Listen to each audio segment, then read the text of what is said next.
Hello friends, welcome to this channel. So here I am going to make a photo frame. So you have to make paper rolls. So these are the paper cuts. So you have to take a big paper and you have to make a slant and you have to take that part and to make a cut there and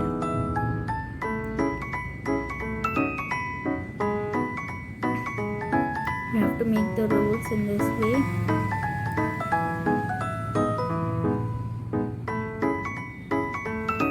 And these sticks you have to stick as a bunch of four.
So like this squares I have made totally 7 to make this and one at the center circle, and then these are the tablet circles that cover one.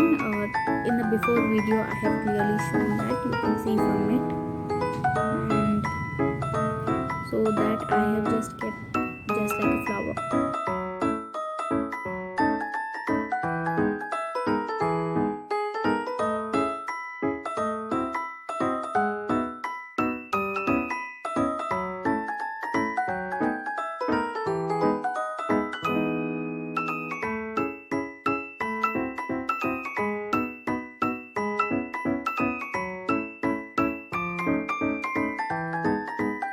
So thanks for watching, and